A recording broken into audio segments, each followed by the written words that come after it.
ಎಲ್ಲ ಕೊಡೋದು ಅದೆಲ್ಲ ಇತ್ತು. ಇಲ್ಲೇ ಹೇಳ್ಬಿಡ್ತೀನಿ ನಾನು, ನಾನಿರಲಿಲ್ಲ, ಮೊದಲು ಮಾಡಿದ್ದಾರೆ ಸರ್. ಸೊ ಕಳೆದ ವರ್ಷವೂ ಕೂಡ ಕೋರ್ಟಲ್ಲಿ ಆದೇಶ ತಂದು ಪರೀಕ್ಷೆಯನ್ನು ಮಕ್ಳಿಗೆ ಬರೆಸಿದ್ದಾರೆ. ಈ ವರ್ಷವೂ ಕೂಡ ಏನು ಮಾಡಿದ್ದಾರೆ, 16ನೇ ತಾರೀಕು ಸಾಯಂಕಾಲ 5:30 ಗಂಟೆಗೆ ನಮಗೆ ಲೆಟ್ರನ್ನ ವಾಟ್ಸಪ್ಪಲ್ಲಿ ಕಳಿಸಿದ್ರು. 16 ಮೊನ್ನೆ ನಾವು ಇದನ್ನು ಡೈರೆಕ್ಟ್ರಿಗೆ ಬಂತು, ರೆಸ್ಪಾಂಡೆಂಟು ಇದ್ರ ಉತ್ತರ ಹೇಳಬೇಕು ಅಂತ ಆಯಿತು. ಕೋರ್ಟ್ ಲೆಟ್ರ್ ಬಂದ ಮೇಲೆ ಏನಾಯಿತು, ಡೈರೆಕ್ಟ್ರಿಗೆ ನಮ್ಮ ಇಲಾಖಾ ಅಧಿಕಾರಿಗಳು ಏನು ಮಾಡಿದ್ರು, ಮಾರ್ಕ್ ಮಾಡಿ ಕೊಟ್ಟು ಸ್ಯಾಡ್ಸಲ್ಲಿರೋ ಮಕ್ಕಳನ್ನ ಎಂಟ್ರಿ ಮಾಡಿ ಅಂತಂದರು. ಹೇಳ್ಬಿಡ್ತೀನಿ ಒಂದು ನಿಮಿಷ. ಸ್ಯಾಡ್ಸಲ್ಲಿರೋದು 5 ಮಕ್ಕಳು. ಇದರ ಬಗ್ಗೆ ನಿಮ್ಮ ಮಾಹಿತಿ ಹೇಳಿ. ಅವರ ಈ ವಿಚಾರದಲ್ಲಿ ನಿಮ್ಮ ಮಿಸ್ಟೇಕ್ಸ್ ಏನಿದೆ ಅವ್ರು ಹೇಳಿದ್ರು ನಾವೆಲ್ಲ ಪೇರೆಂಟ್ಸ್ಗೆ ನೋಟಿಫೈ ಮಾಡಿದೀವಿ. ನೀವು ಕೇಳ್ಕೊಂಡಿಯೂ ಸಹ ಸ್ಕೂಲಿಗೆ ಸೇರಿಸಿದಿರಿ ಸರ್. ನಮಗೆ ಇವ್ರು ಇಲ್ಲಿಂದ ಇನ್ಫಾರ್ಮ್ ಏನ್ ಹೇಳ್ತಾ ಇದ್ರು ಅಂದ್ರೆ, ನಮ್ಗೆ ಪರ್ಮಿಷನ್ ನಡೀತಾ ಇದೆ ಅಂತ ಹೇಳಿ ಒಂದು ಕಾಪಿನ ಇವ್ರು ನಮ್ಗೆ ಹಾಕಿದ್ರು ಸರ್ ಈ ವರ್ಷ. ಅದರಿಂದ ನಮ್ಮ ಮಕ್ಕಳನ್ನ ನಾವಿಲ್ಲಿ ಕಂಟಿನ್ಯೂ ಮಾಡಿರೋ, ನಂಗೆ ಗೊತ್ತಿಲ್ಲ ಇವ್ರು ಮಾಡಿರೋ ಮಿಸ್ಟೇಕ್, ನಿಮ್ಮ ಮಿಸ್ಟೇಕ್ ನಾವ್ ಹೇಳ್ತಾ ಇದ್ದೀವಿ. ನಿಮ್ಮನ್ನು ನಾವು ದೂರಲಿಲ್ಲ ಸರ್. ನಾವು ಇವಾಗ ನೋಡಿ, ನಿಮ್ಗೆ ಎಷ್ಟು ನೋವಾಗಿದೆಯೋ ನನಗೆ ನೋಡ್ರಿ. 1633 ಮಕ್ಕಳು ಪರೀಕ್ಷೆ ಬರೀತಾ ಇದ್ದಾರೆ. ನನಗೆ ಈ 2 ಮಕ್ಕಳು ಏನು ಹೆಚ್ಚಾಗಿರಲಿಲ್ಲ. ನಾನು ಬೆಳಿಗ್ಗೆ 7:30 ಟ್ರೆಜರಿ ಪೇಪರ್ ತಗೊಂಡು 8 ಸೆಂಟ್ರಿಗೆ ಕೊಟ್ಟು, ನೀವೆಲ್ಲ ಇಲ್ಲಿದ್ದೀರಿ ಅಂತ ನಂಗೆ ಗೊತ್ತು, ನಾನು ಪೇಪರ್ ಕೊಡ್ಲಾ, ಇಲ್ಲಿ ಬರಲಾ, ಎಲ್ಲಿ ಬರಲಿ, ನಾನು ಬಂದಿದ್ದಕ್ಕೆ ನಮ್ಮ ಇಲಾಖೆ ಪೊಲೀಸ್ ಇಲಾಖೆಯವರು ಹಾಗೇನೆ ನಮ್ಮ ಈ ಒಂದು ಸ್ಕೂಲನ್ನು ಪರ್ಮಿಷನ್ ಕೊಡೋಕ್ಕೆ ಯಾವುದೇ ಲಾಗಿನ್ ಇಲ್ಲ. ನನ್ನನ್ನು ಆ ಪ್ರಶ್ನೆ ಕೇಳಿದ್ರೆ ನಂಗೆ ಗೊತ್ತಿಲ್ಲ. ನನಗೆ ಪರ್ಮಿಷನ್ ಕೊಡೋಕ್ಕೆ ಲಾಗಿನೇ ಇಲ್ಲ.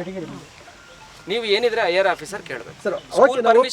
ಕೆಲವು ಟೆಕ್ನಿಕಲ್ ಪ್ರಾಬ್ಲಮ್, ರೂಲ್ಸ್ ರೆಗ್ಯುಲೇಷನ್ಸ್ ಇರ್ತದೆ. ನಾನು ನೋಡಿದೆ ಮೊನ್ನೆ ಎಲ್ಲ ಎಜುಕೇಷನ್ ಮಿನಿಸ್ಟರ್ ಸಾಹೇಬರು ಎಲ್ಲರಿಗೂ ಎಕ್ಸಾಮ್ನ ನೀಟಾಗಿ ಬರೀಲಿಕ್ಕೆ, ಯಾವ ಮಕ್ಕಳಿಗೂ ತೊಂದರೆ ಆಗಬಾರ್ದು ಅಂತ ಹೇಳೋ ಲೆಕ್ಕದಲ್ಲಿ ಅವ್ರು ಮಾತಾಡಿ ವ್ಯವಸ್ಥೆ ಮಾಡಿದ್ದಾರೆ.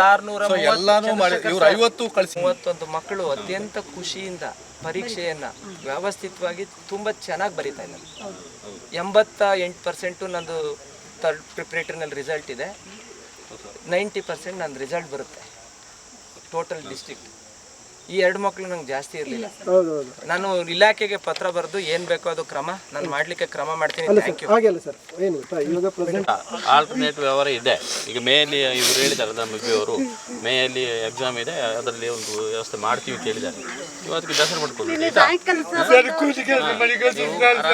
ಊಟ ಗಿಟ್ಟೆಲ್ಲ ಮಾಡಿ ಚೆಂದಾಗಿರಿ, ಸುಮ್ಮನೆ ಬೇಸರ ಮಾಡ್ಕೊಳ್ಬೇಡಿ ಆಯ್ತಾ.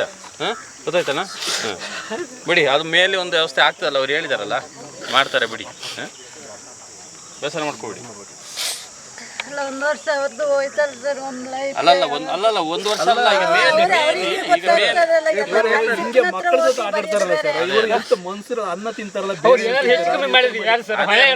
ಯೋಚನೆ ಮಾಡೋದಿಲ್ವಲ್ಲ ಇವರು. ಬೇರೆ ತಗೊಳ್ತಾರೆ. ನೀವು ಬೇಸರ ಮಾಡಬೇಡ, ಮೇಲೆ ಒಂದು ಚಾನ್ಸ್ ಇದೆ, ಬೇಸರ ಮಾಡಬೇಡಿ. ಅವರು ಈಗ ಅವರು ಹೇಳಿದ್ರಲ್ಲ, ಏನಾದ್ರು ಒಂದು ಮಾಡ್ತೀವಿ ಅಂತ, ಅವ್ರು ಮಾಡ್ತಾರೆ. ಸರಿ, ಅನ್ನೋದೀಪ ಅಲ್ಲಿಂದ ಬರೋದಿಲ್ಲ ಸುಸದಂತ ಏನು ನಡೆಸ್ತಾರೋ.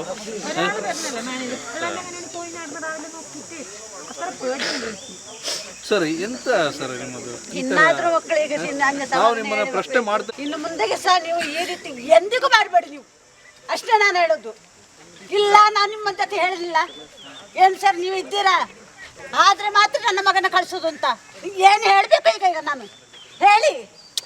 ಈಗ ಏನು ಮಾಡಬೇಕು, ಅವನಿಗೆ ಏನು ಮಾಡಬೇಕಾ? ಅಲ್ಲ, ನಾವು ನಮ್ಮ ಜೀವ ತಗೊಳ್ಬೇಕಾ ಹೇಳಿ? ಹೇಳಿ. ಈಗ ನೀವು ನಿಮ್ಮ ಜೊತೆ ಹೇಳಿಲ್ಲ ನಾನು, ನೀವು ಇದ್ರೆ ನೀವು ಕೇರ್ ತಗೊಳ್ತೀರಾ?